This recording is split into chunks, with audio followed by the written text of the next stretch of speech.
All right, we're going to get started. This is Monday Night Reading, everyone. This is Monday Night Reading. This is an event that we created because fiction authors are often asked to do readings. Nonfiction authors are very often not. Well, I'll asterisk, maybe a political essayist, somebody fancy like that, but not necessarily, or a memoirist, but not necessarily a person who's writing a book to be helpful. A prescription nonfiction book, those authors are generally asked to give webinars and talks, but not get to read from the book. And so we decided we wanted to change that. This is Katie Keller Woods, Monday Night Reading. Hi, Katie. Hey AJ, thank you for having me. I'm so happy to be here, and I'm so happy to see all these faces from people that I know from many parts of my life and some people that I don't know very well. So thank you all for spending your Monday evening with me. This is a lovely tradition, and now here you are. You've been to many Monday night readings, and now it's you. How does that feel? Amazing. I can tell you that I have admired so many authors in your community over the years and been to so many Monday night readings, and I'm just so honored to be here today. Well, we're going to go. We've got a lot of folks and we've got a lot to do. So I'm going to have Laura introduce you. But I do have to say, do you all know that Katie is a USA Today best-selling author? Do y'all know? Woo! So, So exciting. I think you're still riding the wave, right? very much so, yes. I love it. Okay, Laura Stone. It'd be an honor to introduce this USA Today bestseller. I believe it was number 19. I think it was It was. 19. Also, shout out for having it on your website. Very well done. The marketing guru and I were very proud of you. Thank you. We remembered to do that today for this event. So Excellent. thank you very much. Excellent, excellent job. Well, for those of you who may not know, Dr. Katie Keller Wood grew up in the world of education, and she delights in helping people find new ways of thinking about the world. Discovering Montessori education both as a pedagogy and a philosophy was pivotal to her. And she's on a mission to bring a Montessori perspective of work to everyone. Katie's had the great honor of working with hundreds of middle and high school Montessori teachers from all over the world through the training program she runs called CM Step. She's recognized as a leader in Montessori programming for adolescents and adults, and she's active in the Montessori research and teacher education communities. Katie lives in Richmond, Virginia, and in a given semester might find her teaching undergraduates at the University of Virginia, master's students at Xavier University, and doctoral students at the University of Wisconsin River Falls. Katie earned both her bachelor's and her doctorate at the University of Virginia. She's a TEDx and keynote speaker and a sought-after presenter for workshops and conferences. Katie does her work because she believes that a more peaceful, just, equitable, and sustainable world is possible, and that it takes all of us leading our aligned lives to bring this brave new possible world forward. And I'll leave in the chat ways for you to stay connected with Katie. Congrats on this night, Katie.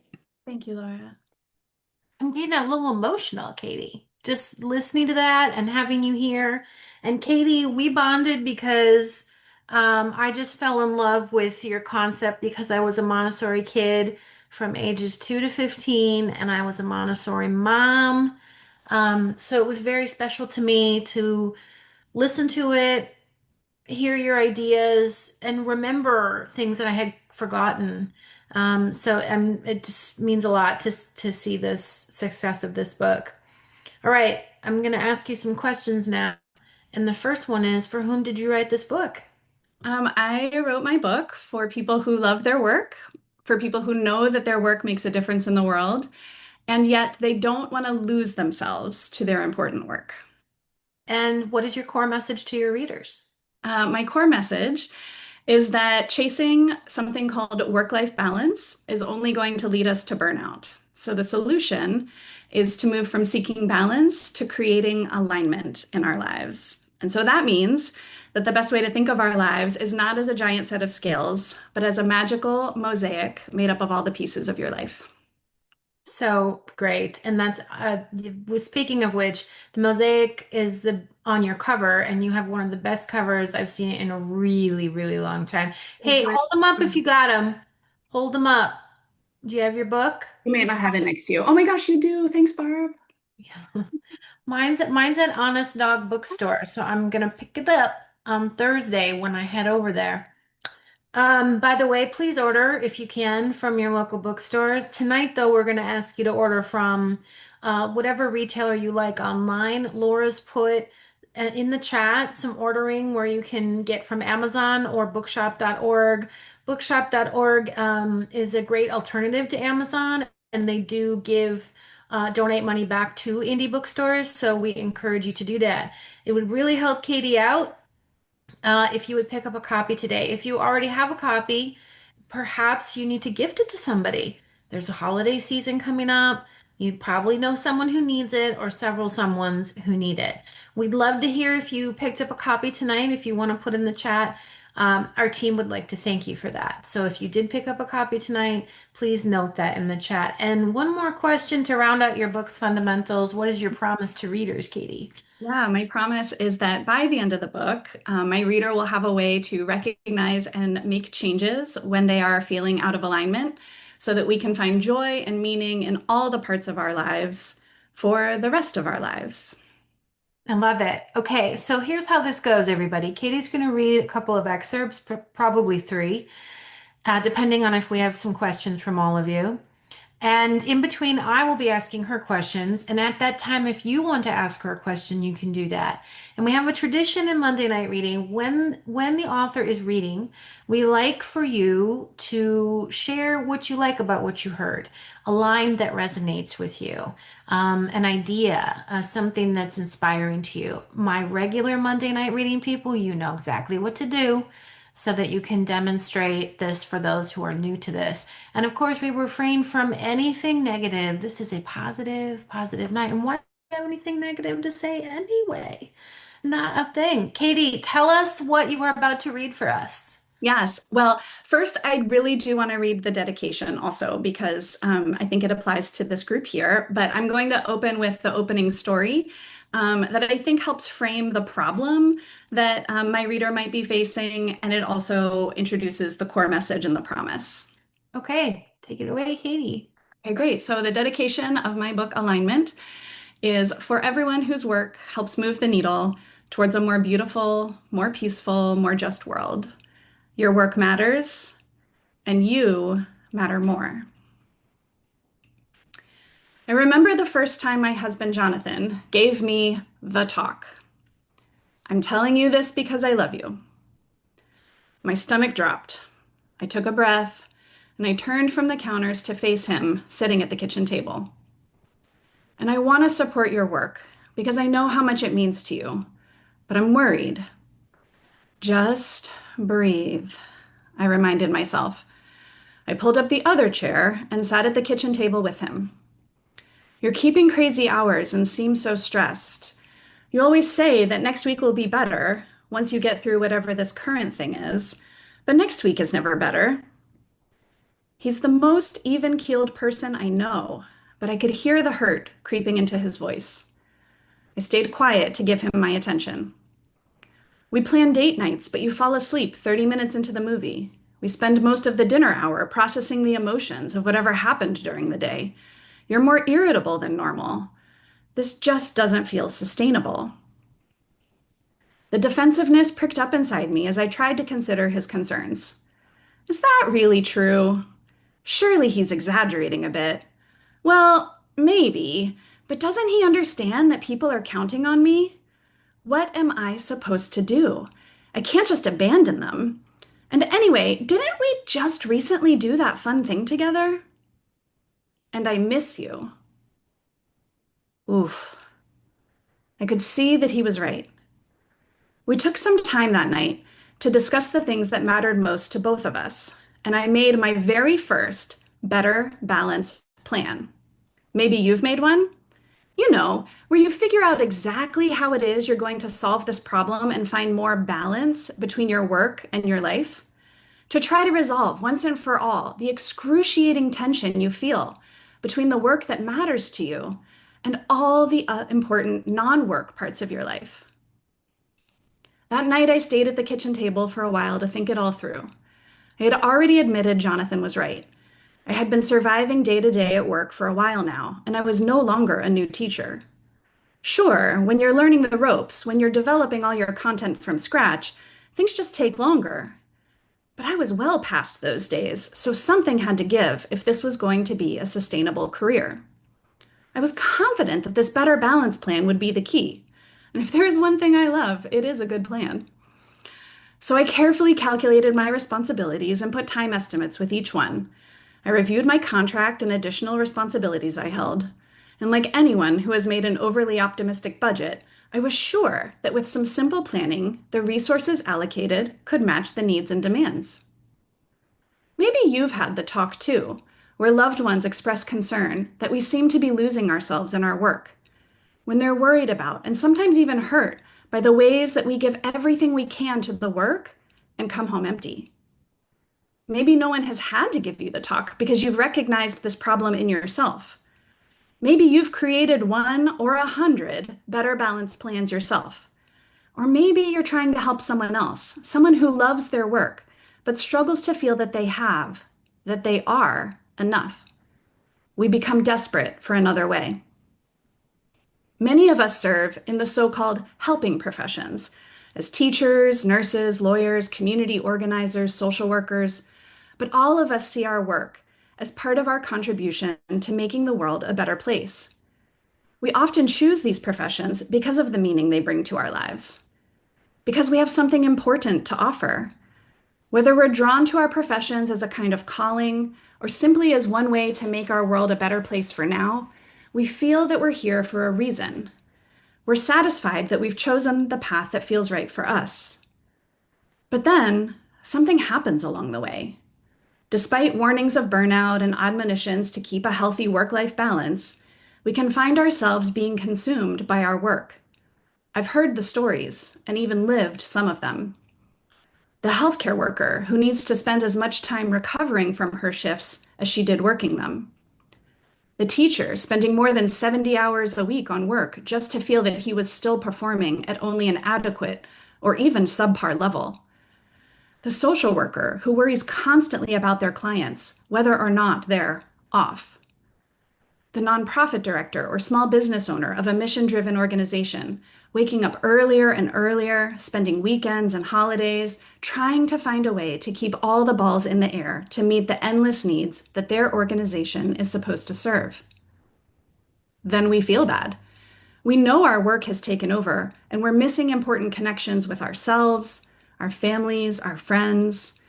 We vow to strive for better balance, even as we're flirting dangerously with, or completely crossed over into, burnout. This cycle is not inevitable. Having work that is of service to the world does not require a life of monastic self-sacrifice. And on some level, we know this, or at least we want to know it. This is why we continually search for the elusive balance. We're good at our work, and we're proud of it. We're proud that we can make a difference, that people can depend on us, that we have stories of lives changed due, at least in part, to our showing up day after day. So I've written this book to tell you, there is nothing wrong with you. There is nothing wrong with finding great satisfaction and meaning in your work. If you've been struggling for your entire working life, maybe trying a few different jobs or even careers in the process to find work-life balance, it's not your fault that you haven't found it. Because, hear me now, work-life balance is a lie. We want our work to be of service to the world. We want to support the full thriving of others. But what can we do then if we're not thriving ourselves? We have to shift our focus from balance to alignment. Noun, alignment. Number 1, arrangement in a straight line or in correct or appropriate relative positions. 2, a position of agreement or alliance. In the first definition, alignment can be used to show when two items are in correct or appropriate relative positions. This is a physical definition. Wheels on a car need to be in alignment. Tiles in a pattern have a particular alignment. And yet, I think it provides some utility when we think more metaphorically, considering how we might bring our work and our non work into correct or appropriate relative positions in our lives. I especially love that this first definition, we're considering how these positions are relative. They aren't fixed like some idea of balance. They might ebb and flow over time and with situations. The best way, then, to think of our lives is not as a giant scale with work and life opposing one another. The best way to think of our lives is as a mosaic. If you think of your life as an ever expanding magical piece of mosaic art, alignment means you get to choose where each piece is placed. Maybe it's a piece worthy of a front and center location, or maybe it's a more peripheral piece for now. Maybe it's a bright hue to pop, or maybe it's a connector piece, still important, but not garnering great attention. And as you choose, you can also evaluate whether the work pieces and non-work pieces in your life are relative to each other in a way that best serves you right now. And anyway, isn't that what people really mean when they say they want more balance in their lives? That they don't want the work pieces they've picked up to crowd out their most precious and beautiful non-work pieces. But I think the positions of work and non-work are relative in another way too. They're doubly relative. The second relativity is due to the fact that the correct positions aren't fixed forever. They can change over the course of our lives and with different circumstances. This is why our life mosaic is a bit magical. Over the course of our lives, we can arrange and rearrange our pieces. We can grow them and shrink them. We can lose them for a time, and we can welcome them back. We can add new pieces, and we can shift where the center lies. We can also grow our mosaic altogether, creating even more space for the things we love. The second definition of alignment also provides a powerful way of thinking for us. Alignment can be used to indicate a position of agreement or an alliance. Think about this for a second. An alliance. What if we stopped striving for some impossible made-up construct called balance and instead started focusing on maintaining a healthy alliance among our many work and non-work pieces? Stay with me here. Countries make alliances, groups make alliances, and individuals make alliances. Every time it's a show of mutual support. An alliance is all about a public commitment to having one another's back. When you make an alliance, you are for the other party. You can be counted on. You are agreeing to support and to never undermine their best interests. Did you know that some mosaic artists, both ancient and modern, create their art without any glue?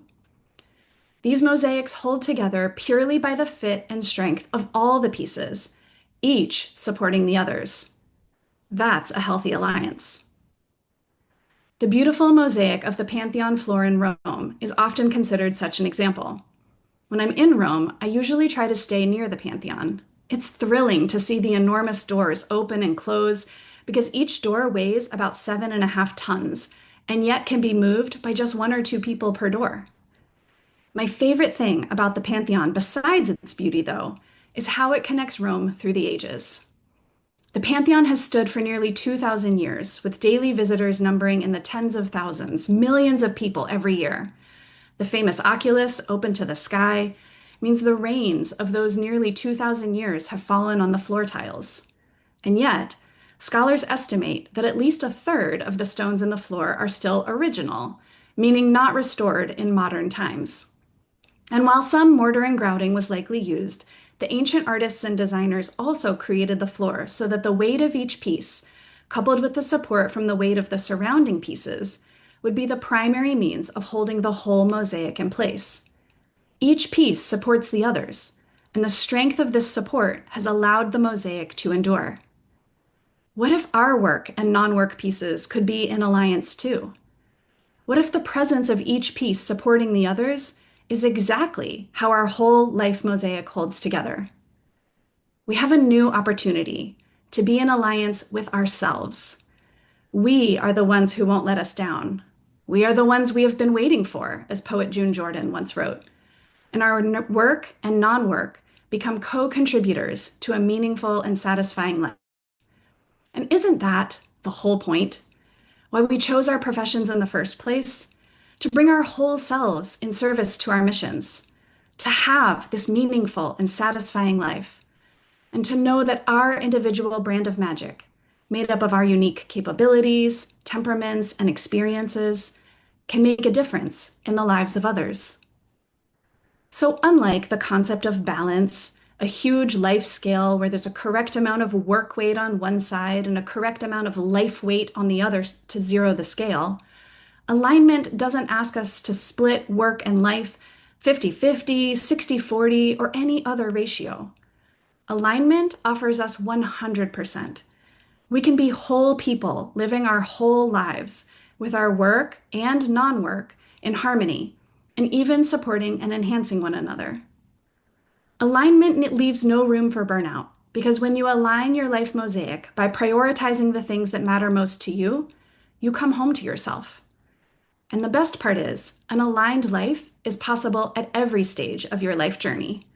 This book will provide you with the tools to recognize and make changes when your life is out of alignment so that you can find joy and meaning in all parts of your life for the rest of your life. Yay! So well done. That is tight. I love it. So, so good. Um, just a little quick note. I want to make sure you all know again, we'd love for you to support Katie in picking up a copy of the book today, which you can find a link in the chat. But also, we're going to do something so special for Katie about 10 minutes before we close today. So we would love for you to stick around until 10 minutes to 8 Eastern time to help us out. I am not going to tell you what it is right at this moment. I just want you to stay so we can do that. Okay, Katie. So, why do you think we're obsessed with work-life balance? I just think it's what the cultural narrative says. And I think we don't have any other way to express it. I think we know that we have to work, work is part of our lives. Most of us need to earn an income. And we know that we have other things outside of our work that also matter to us. And I think that that's just what society says. We'll just find a work-life balance, and there's all these tips and tricks and resources. Um, I will never forget, I think it was like a Wall Street Journal article that came across my news feed, and it suggested that the cure would be like if we just all cared a little less about our work, like just everybody calm down, like just don't care so much. And I was like, I don't know how to do that. I don't know Mhm. how to stop caring about helping humans grow into the fullest expression of themselves. And I don't want to care any less about my work. Like, I'm not a widget. We don't do that in our classrooms, and I don't want to be one in the world. Yes, yes. That's what I love about this book because it honors that part of us that um, when we think about having, we hear people tell us to slow down and do less. It just sounds like noise. It just is it's discordant. So you're speaking to those of us who love, love, love our work. Yeah. Yes. Okay. So I've got to ask you, how'd you get the idea to apply Montessori methods to this conundrum? Um, I think it's something that grew in me, and hello to several of my Montessori mentors who are on the call. I think those of us that have like been in Montessori and worked in Montessori, right? You go to training and you think when you finish training, like, yay, I did it. Like now I'm a Montessori teacher and like I have this credential or diploma and like now I'm official. But that's actually like the baby beginning of your journey. And it's sort of like living it and practicing it and bringing it to students and talking about it with colleagues, that it just sort of gets one of my Montessori mentors, Marta, would say, like, more in your bones, right? Like it just gets deeper and deeper into you. And so I would say that this is not a book I could have written, uh, you know, right after credentialing or in my first few years of being a Montessori teacher. This is really something that came out of living these principles. I always tell people Montessori is both a philosophy and a pedagogy, right? So the pedagogy is like the classroom practices, but the philosophy part is what can inform our whole lives. And I think the longer that you're in it, the more that that philosophy becomes a part of you and informs just how you see the world. I mean, I don't think I would be sitting here right now hosting this thing had I not been a Montessori kid. Yeah. My first Montessori teacher, by the way, her name was Nita, and she's from Sri Lanka. Wow. And, I really think that it shaped my entire worldview. And sometimes people ask me, well, why do you feel like you can do that? Why don't you question why like that's a law or that's an impossible thing or that seems like a big thing to take on? And I feel like Montessori taught me that it's not. And Yeah. that, yeah. They So, work. Yeah. but what drew you to Maria Montessori and her principles and methods? I honestly, I was so fortunate. Had been teaching for 5 years in a conventional setting, and a friend of mine said, the Montessori school here in town is going to be hiring, and I think you'd be a really good fit. And I didn't know anything about it. So I went home and I researched and I read all about it. And I went and I observed, and it blew my mind what these like 3-year-olds are doing when they're doing their skip counting. And I was like, oh my gosh, like, how is that a thing that they're doing multiple, right? Like, oh, it's the H train, like 8, 16, 24, 32. Like, what? You're 4 years old. Like, how are you doing that? So that was mind-boggling. And then as I read and researched, I just was so drawn to it because I said, this is everything I believe, not just about education, but about that bigger world, right? I was so enthralled with the philosophy, and I was so fortunate that my school would sponsor my training. And so off I went, and spent 5 weeks in Cincinnati, Ohio to do my first summer of training and learn more about this. So, for those people who aren't Montessori kids, weren't Montessori moms, aren't that familiar, can you just share, is the book still going to be accessible for them? I mean, I know the Thank answer, but you. yeah, Yeah. I really want, because to me, it's not a narrow, I think that's why I was saying, oh my gosh, it's on the USA Today bestseller list because sometimes you think, are people going to bypass this because they don't know Montessori? Yeah. Clearly not. Clearly not. But Yeah. were you concerned about that? And what do you have to say about that? I wasn't concerned about that. I still think that the Montessori community has been incredible at supporting me. I will say that. So I do think that much of this success is due to because the Montessori community is actually not small. It Oh, seems like it's small, but it's really not. So there's that piece of it, but um, so there's a couple of things that really inspired this work. One is I was not a Montessori kid, right? I came through a very conventional approach. I didn't know anything about Montessori until my friend recommended it. And yet it changed my life as an adult. And now I've been the director of this teacher education program for about a decade. And it's been almost 1,000 adult learners that I've seen come through our training program in that time. And I have seen it change the lives of so many of them who also were not Montessori kids. And so it's just really come out of this deep belief that I don't think, first of all, it's never too late to learn something, right? Like no human is a lost cause. We can always learn and grow.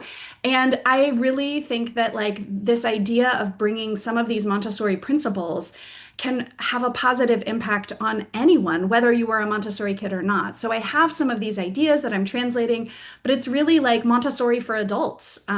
Is hmm what the yes. point of this is. Yeah. Yeah, and the stuff that's really bugging us, you know? Right. Yeah. Yeah, so Montessori for adults, not in a classroom setting, but Montessori to solve these big work and life challenges that we're all dealing with. Love that. Thanks.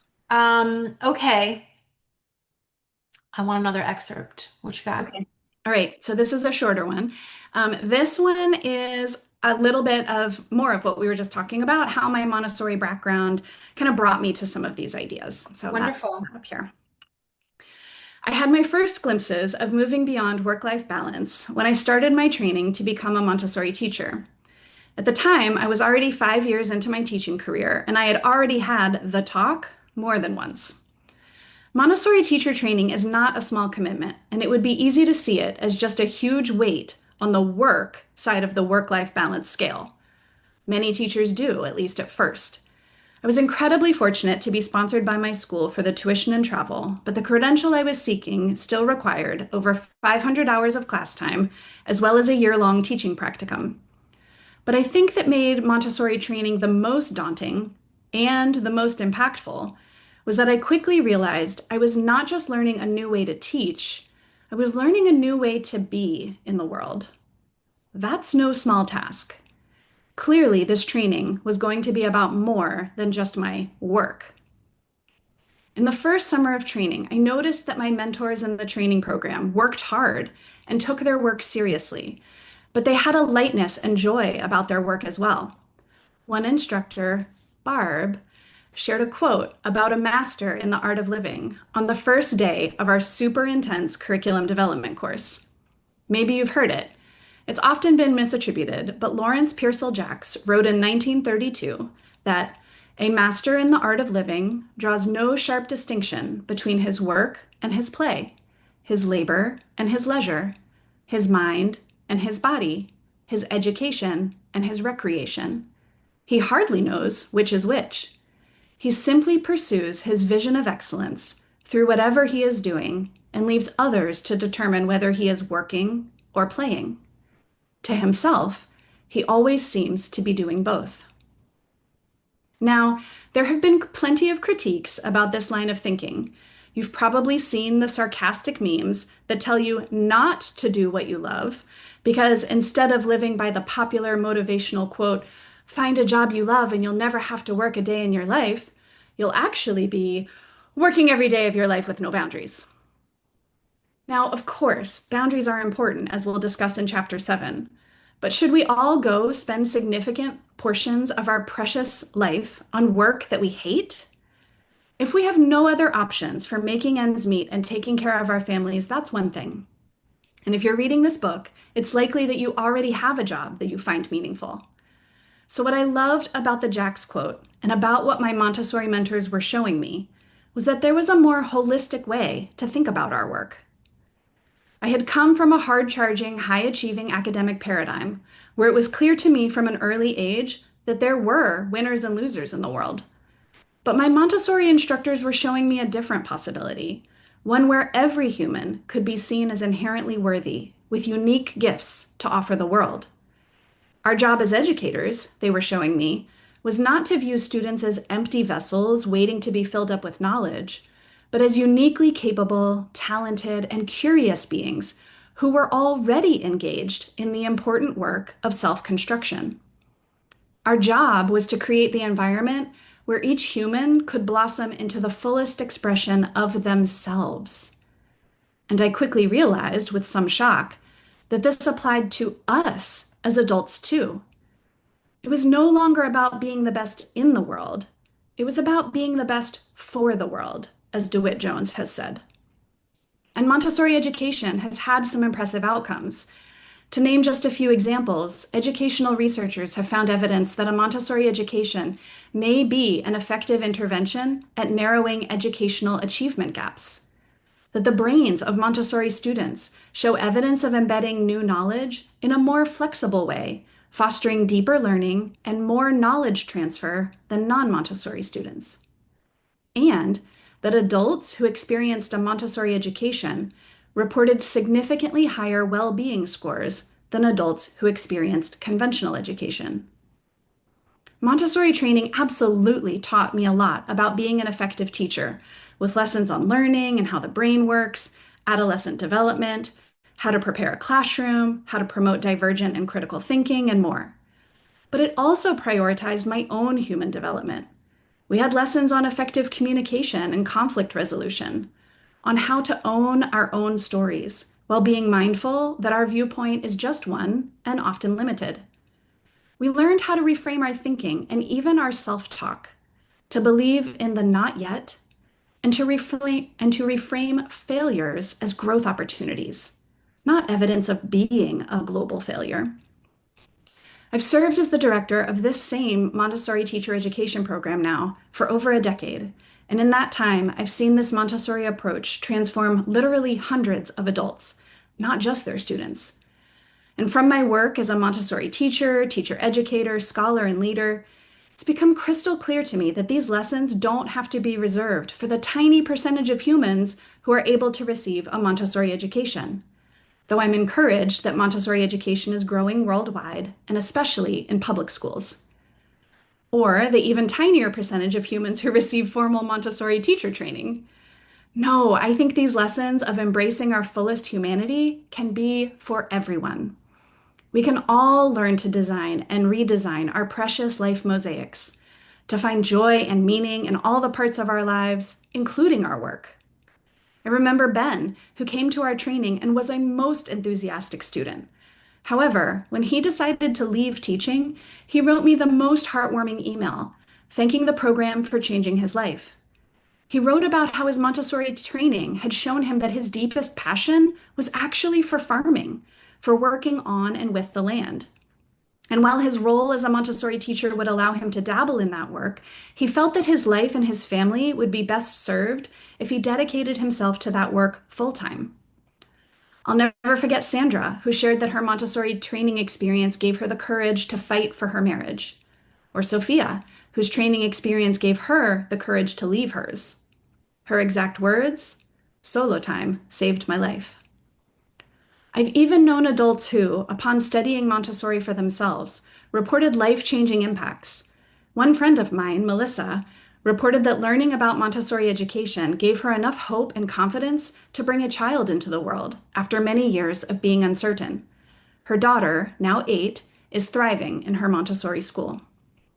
My trainers kept nudging us that if we were going to participate in a form of education that prioritizes the holistic development of healthy human beings, that we too could be included in that. Our healthy and holistic development also mattered. And as I've studied more on adult development, it's clear that Montessori concepts have applicability for the capacity building of everyone. Yay. Okay. I was going to ask you this. Mhm. Can you talk about cosmic task? Yes, I would love to talk My about. favorite. Doesn't that, okay, does anybody know what that is? Well, not the Montessori people. All the Okay. Montessori people raise their hands. Yeah. I bet you want to know about cosmic task. Doesn't that sound cool? Okay.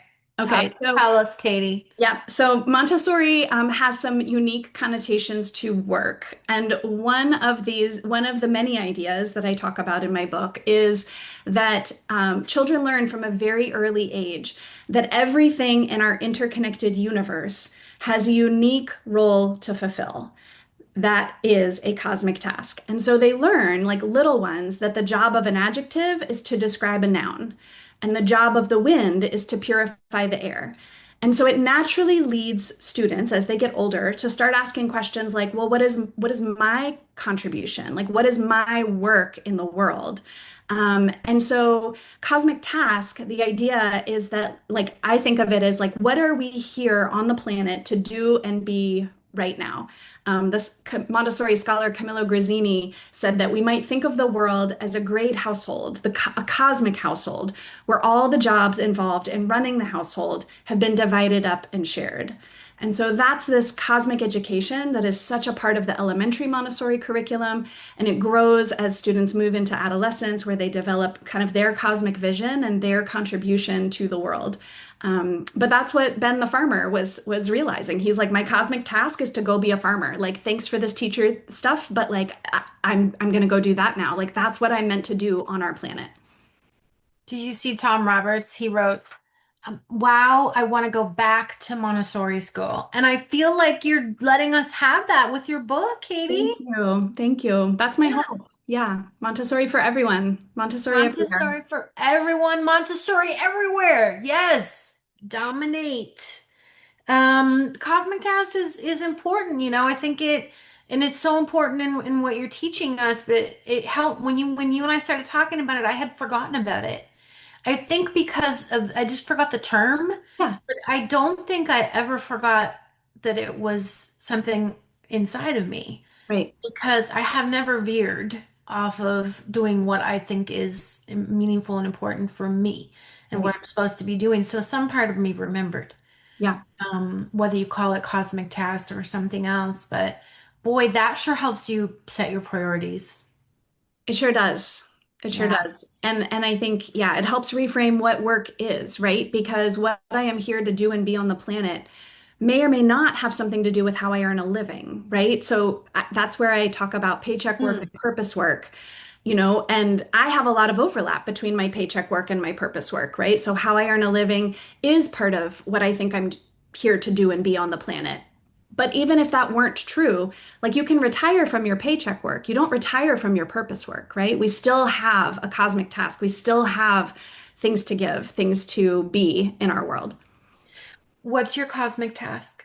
My cosmic task is to grow into the fullest expression of myself while helping others do the same. I mean, okay. That would be, a fun exercise for you all to do is to think about what is my cosmic task.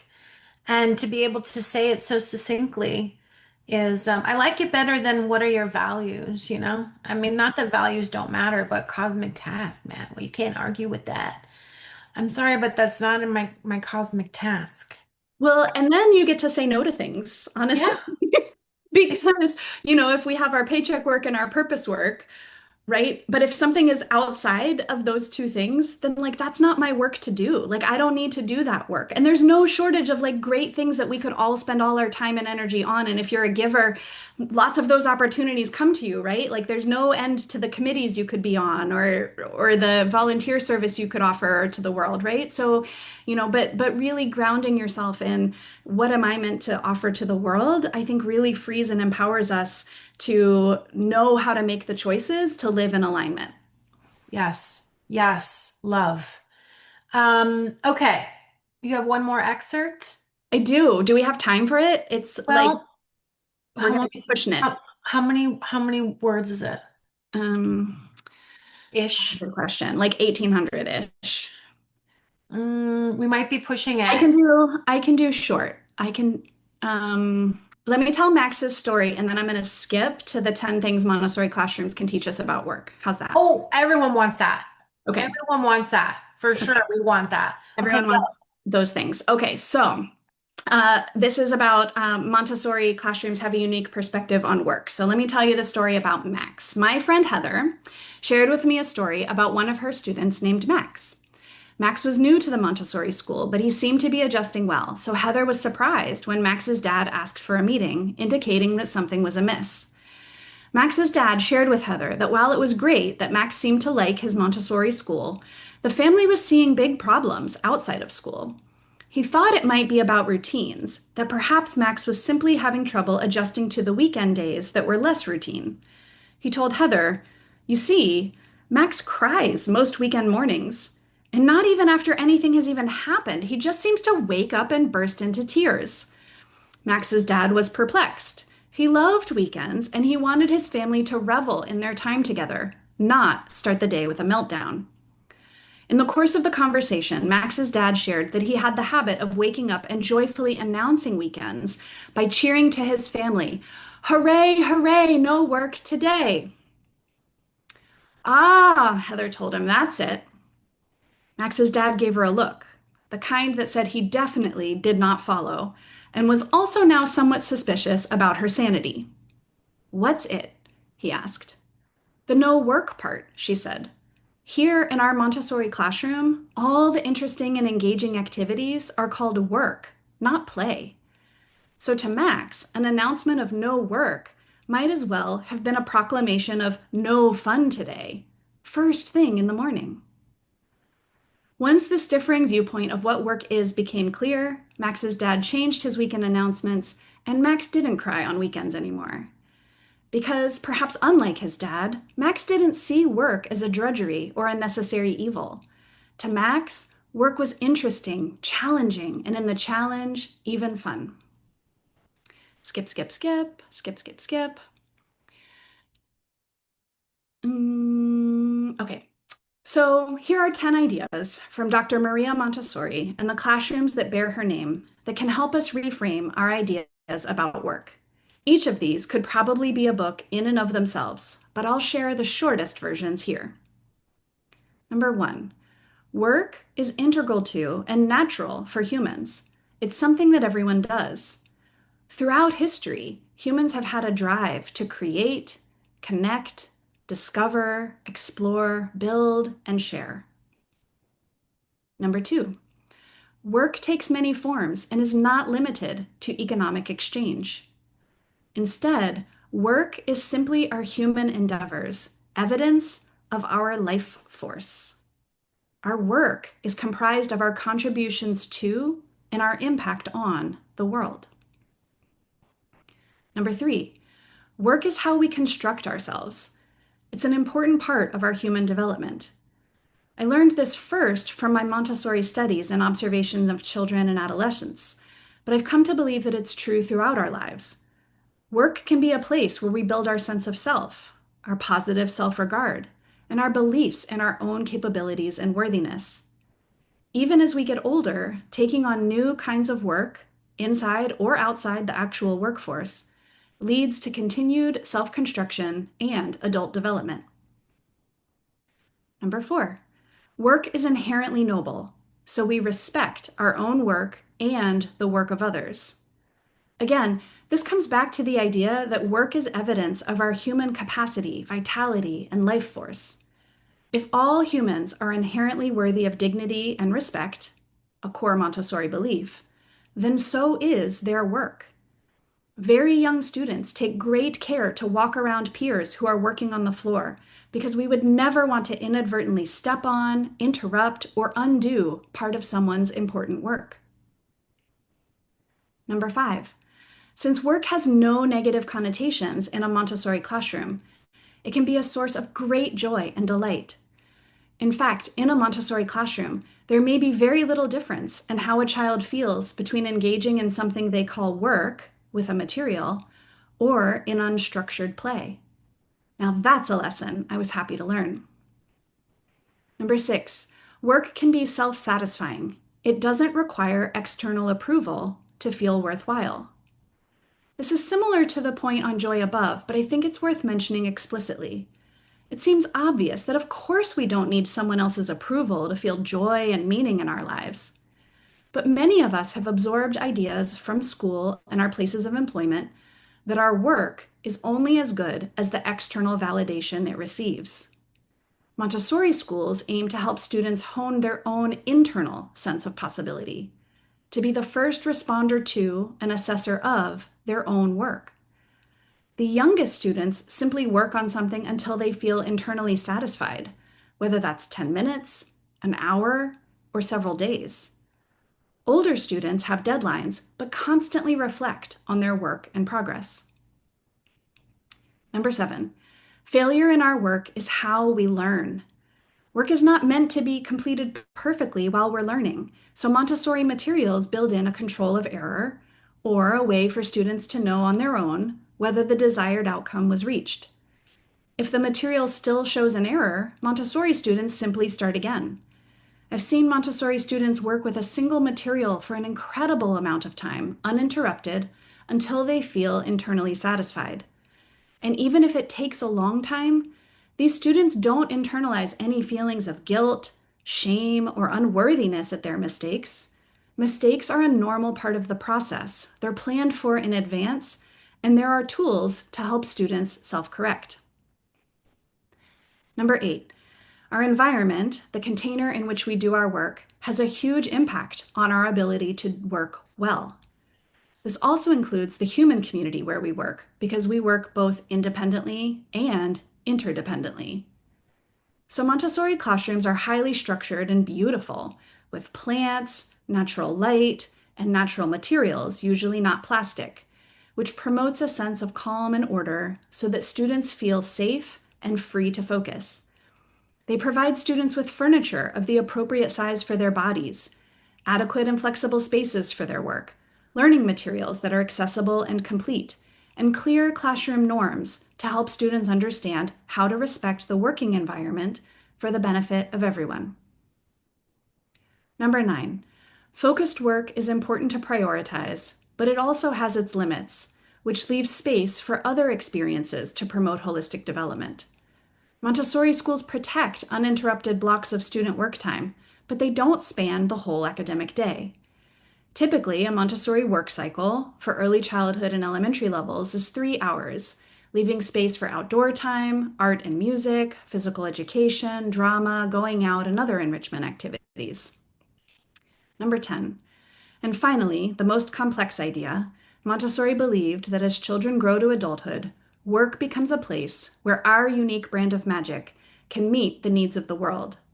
It engages the whole person and connects us with everything else in the universe because we all have a role to play in contributing to the greater good. Looking at our lives and work as discrete and separate elements isn't in line with a cosmic perspective where all things are interrelated and where each of us has a unique purpose and role to fill in the universe. Yay! I'm so glad you got to read those 10. Oh, so good. So good. Okay. We're about to do the surprise, but I've got two questions I always ask. Tell me, Katie, what's one surprising thing about your author journey? I think the most surprising thing was that the whole author journey, but in particular, I would say the book launch period, was a unique experience of adult development. Like, I feel like I am a different human being than I was. Definitely, all throughout this book, but we grow when we stretch ourselves, when we try new things, when we have to navigate big emotions around creating art and putting it in the world. And I know many artists before me and every author I've ever talked to, and AJ, you talk about this all the time. And yet it still snuck up on me. Like I knew parts of this were going to grow and stretch me, but oh my goodness, that was the surprising part. It paid off, just saying.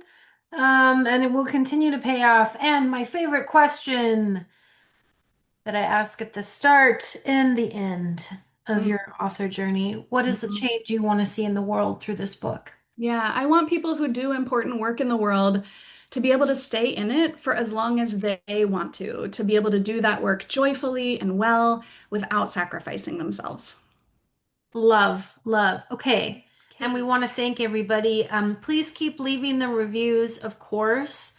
But we want to say goodnight and let Katie go after she did this wonderful reading.